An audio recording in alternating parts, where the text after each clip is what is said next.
찬송가 454장 찬송하시면서 가정예배 하나님 앞에 드리시겠습니다.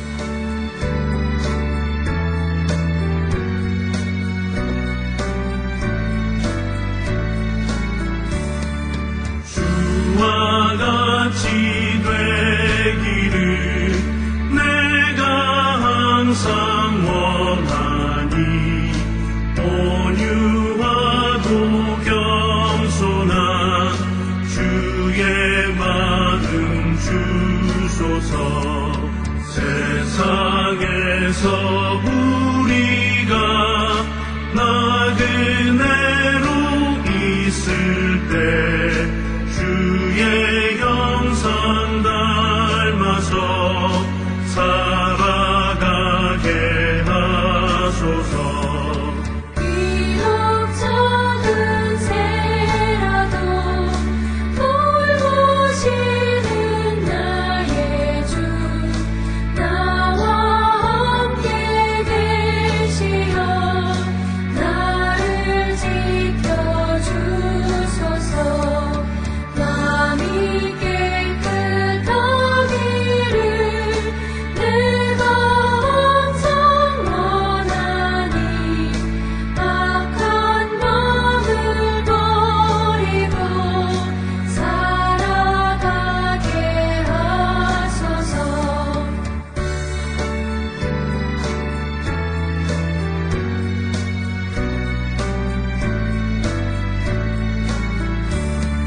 주와 같이 되기를 내가 항상 원하니 주님 뜻을 따라서 살아가게 하소서. 주 은혜로 거듭나 말씀 위에 굳게 서 영원 무궁하도록 주와 함께 살리라. 아멘.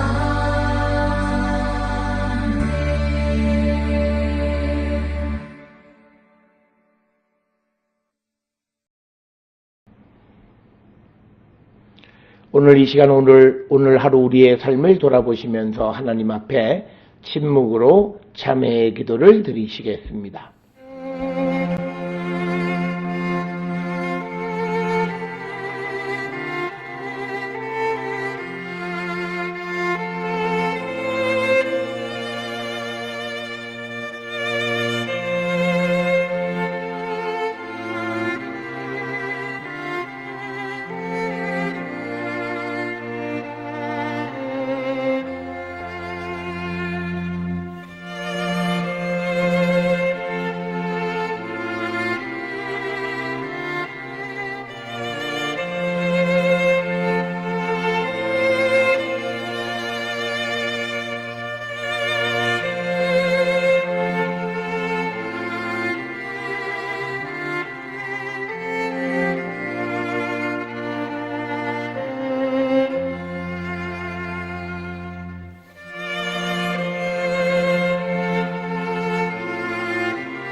우리가 마음의 뿌림을 받아 악한 양심으로부터 벗어나고 몸은 맑은 물로 씻음을 받았으니 참마음과 온전한 믿음으로 하나님께 나아가자. 아멘.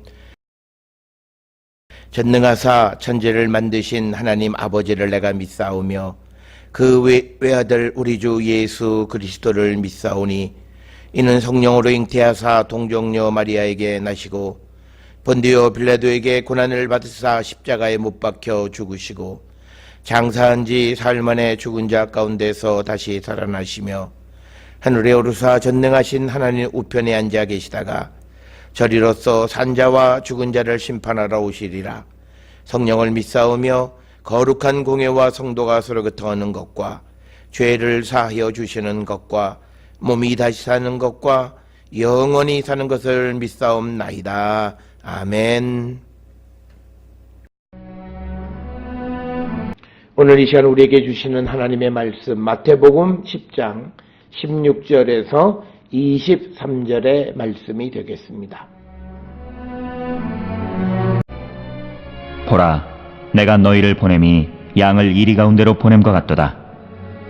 그러므로 너희는 뱀같이 지혜롭고 비둘기같이 순결하라. 사람들을 삼가라. 그들이 너희를 공회에 넘겨주겠고 그들의 회당에서 채찍질하리라. 또 너희가 나로 말미암아 총독들과 임금들 앞에 끌려가리니 이는 그들과 이방인들에게 증거가 되게 하려 하심이라. 너희를 넘겨줄 때에 어떻게 또는 무엇을 말할까 염려하지 말라. 그때에는 너희에게 할 말을 주시리니 말하는 이는 너희가 아니라 너희 속에서 말씀하시는 이 곧 너희 아버지의 성령이시니라. 장차 형제가 형제를, 아버지가 자식을 죽는 데에 내주며 자식들이 부모를 대적하여 죽게 하리라. 또 너희가 내 이름으로 말미암아 모든 사람에게 미움을 받을 것이나 끝까지 견디는 자는 구원을 얻으리라. 이 동네에서 너희를 박해하거든 저 동네로 피하라. 내가 진실로 너희에게 이르노니 이스라엘의 모든 동네를 다 다니지 못하여서 인자가 오리라.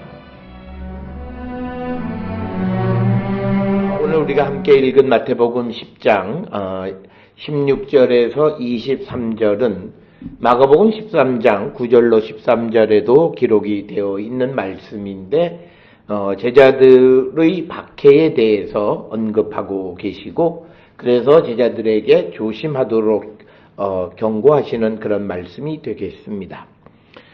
오늘 읽은 마태복음 10장 16절부터 23절을 보면 16절로부터 20절까지는 종교법정으로부터의 박해에 대한 이야기를 하고 있고 그리고 21절로부터 23절은 아주 극단적인 상황인데 가족의 배신으로 인한 그런 제자들의 박해에 대해서 언급하고 있는 그런 말씀이 오늘 주시는 말씀이 되겠습니다.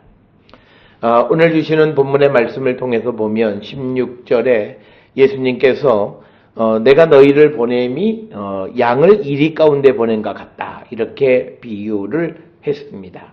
그러니까 양을 이리 가운데로 보낸다라고 하는 것은 죽음의 사지로 몰아넣는다라고 하는 그런 의미를 띠고 있는데 그렇게 예수님께서 제자들을 양을 이리 가운데로 보내는 것 같은 그런 상황 속으로 몰아넣는 가장 큰 이유는 뭐냐면 예수님의 복음이 전파되어야 하기 때문이다 라고 하는 것, 그것을 분명하게 언급을 하고 있고 그렇기 때문에 이제 제자들에게 16절 하반절에서 너희는 뱀같이 지혜롭고 비둘기같이 순결하라 이렇게 말씀을 하고 있습니다. 특별히 우리가 뱀이라고 하는 것은 창세기 3장에 보게 되면 가장 간사한 그런 동물로 지혜로운 동물로 언급이 되어 있고 비둘기같이 순결하라고 하는 것은 흠이 없는 자가 되어야 한다라고 하는 그런 개념이 되겠습니다. 가뜩이나 예수님을 미워하고 예수님 때문에 박해를 당하는 제자들인데 거기에 그들 자신들이 어떤 불법과 다른 어떤 죄악이 있다면 더 큰 어떤 고난을 당하기 때문에 예수님께서 그 제자들에게 비둘기같이 순결하라 이렇게 말씀을 하고 있습니다. 그러면서 17절에서는 예수님은 제자들에게 사람들을 조심하라고 이야기합니다. 이 말은 예수님의 제자들이 예수님의 복음을 선포하지만 그러나 모든 사람들이 그것을 받아들이지 않음을 경고하시는 말씀입니다. 그래서 17절에 보면 사람들을 삼가라. 그들이 너희를 공회에 넘겨주겠고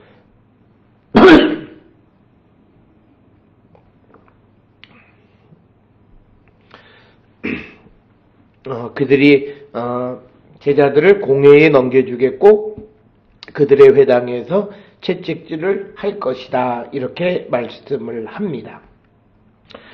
유대계의 법과 율법을 어긴 자들은 회당에서 우리가 아는 것처럼 40대까지의 매를 치는데 유대인들은 39대만 때립니다. 그 이유는 더 때리다가는 혹시나 40을 넘게 되면 오히려 벌을 주는 사람들이 법을 어기는 것이 되기 때문에 40에서 하나가 모자란 39대까지 채찍질을 하는 것을 우리가 볼 수가 있습니다. 그래서 오늘 주시는 이 16, 17절의 말씀에서 제자들을 보내긴 하지만 그러나 제자들이 아무리 진리를 선포한다고 해도 모든 사람이 그 진리를 다 받아들이는 것은 아니다라고 하는 거고, 이렇게 그 제자들을 보내는 가장 큰 이유에 대해서 오늘 우리가 읽은 마태복음 10장 16절에서 23절에는 언급되어 있지 않지만 같은 이야기를 기록하고 있는 마가복음 13장 10절에 보게 되면 제자들을 보내는 이유는 복음이 먼저 만국에 전파되어야 하기 때문에 제자들을 보내는 것이다. 이렇게 설명을 합니다. 그래서 우리가 오늘 주시는 이 본문을 통해서 보면 복음을 전하는 일이 우리가 생각하기에는 좋은 일이고 생명을 구원하는 일이긴 하지만 그러나 사람들이 그 복음을 받아들이지 않기 때문에 그 복음을 전하는 사람들은 위험을 감수해야 하고 또 위험이 있다고 해서 그 복음을 전하는 일을 머뭇거리거나 멈춰서서는 또한 안 된다라고 하는 것을 우리에게 가르쳐 주는 그런 말씀이 되겠고요. 이제 18절에서는 제자들이 예수님으로 인해서 받게 되어지는 고난에 대해서 설명을 하면서 18절에 보면 이는 그들과 이방인들에게 증거가 되게 하려 하십니다. 그러니까 예수님의 제자들이 총독과 임금들 앞으로 끌려가게 하는 이유는 뭐냐? 그들에게 복음이 전해지게 하기 위한 것이다 라는 이런 설명을 우리에게 제시해 주고 있고, 이런 모습을 우리에게 가장 잘 보여준 것이 사도 바울. 그는 그 로마에서 재판을 받기 위해서 압송되어져 가는 과정 속에서 그는 여러 차례 탈옥의 기회가 있지만 도망칠 기회를 있지만 그것을 포기한 이유는 황제에게 복음을 전하기 위한 것이다 라고 하는 그런 말씀을 우리가 알 수 있습니다. 그래서 예수께서 양을 이리 가운데 보내는 줄 알면서도 제자를 보내는 이유는 이방인들에게 증거가 되게 하기 위해서이다 이렇게 설명을 하고 있고요. 19절 20절에서는 그렇게 끌려갔을 때 제자들이 무슨 말을 해야 할지 걱정하지 말라는 겁니다. 그때에 너희에게 할 말을 주신다라고 이렇게 기록이 되어져 있습니다. 우리가 이러한 예는 출애굽기 4장 12절에서 모세를 이집트 바로에게 보낼 때 또는 예레미야 1장 9절에서 예레미야 선지자를 유다 백성들에게 보낼 때 그 말씀을 하나님께서 그들에게 주신 것과 같은 개념으로 오늘 주시는 말씀에서는 20절에 보면 너희 속에서 말씀하시는 곧 너희 아버지의 성령께서 너희가 무엇을 말해야 하는가를 전에 알게 해 주시겠다라고 하는 그 말씀을 하고 있습니다. 따라서 오늘 주시는 이 본문의 말씀을 통해서 우리가 꼭 기억하셔야 되는 것은 복음을 전한다라고 하는 것은 성령의 인도함을 철저하게 받는 것이 되어야 함을 우리에게 가르쳐 주는 거고, 우리가 준비를 잘하고 복음을 전하는 일을 위해서 힘을 써야 하지만 그러나 그곳에 성령의 도우심이 반드시 있어야 함을 우리에게 가르쳐 주는 것이다.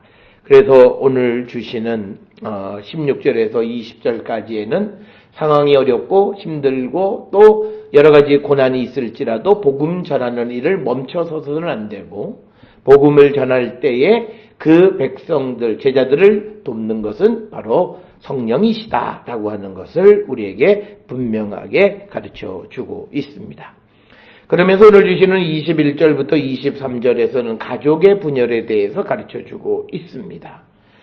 특별히 21절에 보면 형제가 형제를 아버지가 자식을 죽는데 내주며 자식들이 부모를 대적하여 죽게 하리라. 이 말은 뭐냐면 예수의 제자들이 가족에 의해서 죽음으로 내몰릴 수 있다라고 하는 말씀을 주신 겁니다.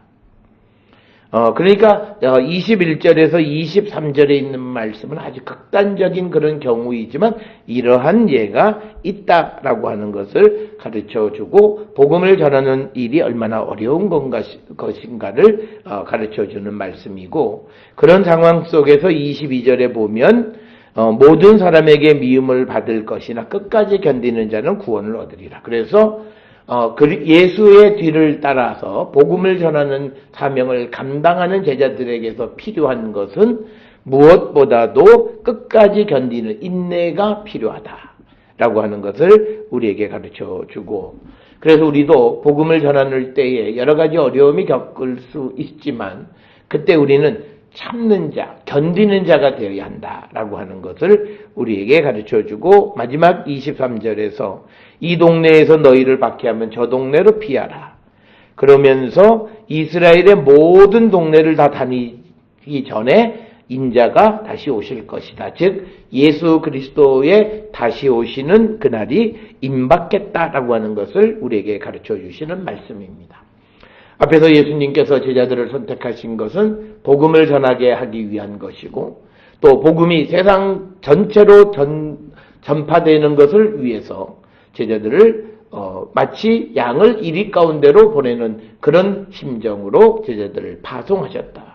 우리도 세상에 파송받은 자로서 예수님의 복음을 널리 증거하고 어떠한 상황 속에서도 우리가 성령이 함께 하심을 믿고 그 복음 전하는 일에 최선을 다하고 끝까지 견디는 자가 되기를 결단하는 저와 여러분 될 수 있기를 주의 이름으로 축원합니다. 기도하시겠습니다. 하나님 은혜를 감사합니다. 우리에게는 복음을 전할 사명이 주어져 있고 그 복음을 전하는 일들이 그렇게 수월한 것만은 아님을 주님이 말씀하십니다. 그때 우리는 두려워하지 않게 하시고 우리와 함께 하시는 성령께서 우리를 도우시는 것, 그리고 우리가 고난당할 때에 끝까지 견디는 자 되어 구원에 이르게 되어지라 말씀하셨사오니 이길 수 있는 믿음 또한 우리에게 허락하여 주시옵소서. 예수님의 이름으로 기도드렸사옵나이다. 아멘.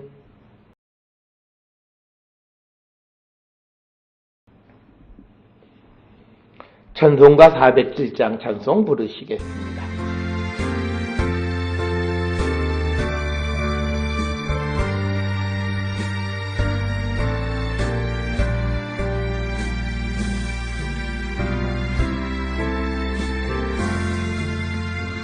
구주와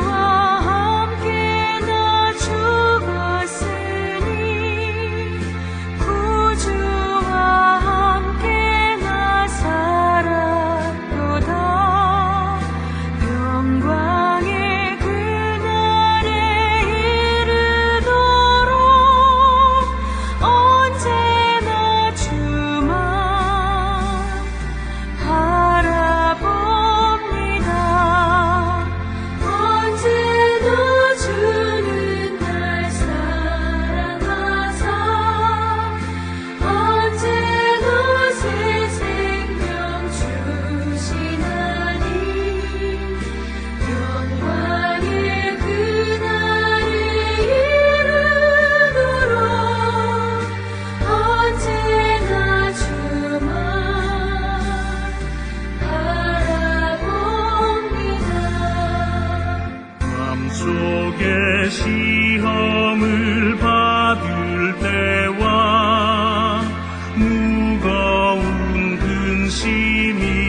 기도하시겠습니다. 이제는 우리 주 예수 그리스도의 은혜와 하나님 아버지의 무한하신 사랑과 성령의 위로교통 역사하심이 어떠한 상황 속에서도 우리가 증거해야 할 예수 그리스도의 복음을 땅끝까지 증거하는 사명을 감당하기를 결단하며 세상을 향해 나가는 우리 모든 성도들 머리 위에 지금으로부터 영원토록 함께 할지어다. 아멘. 주여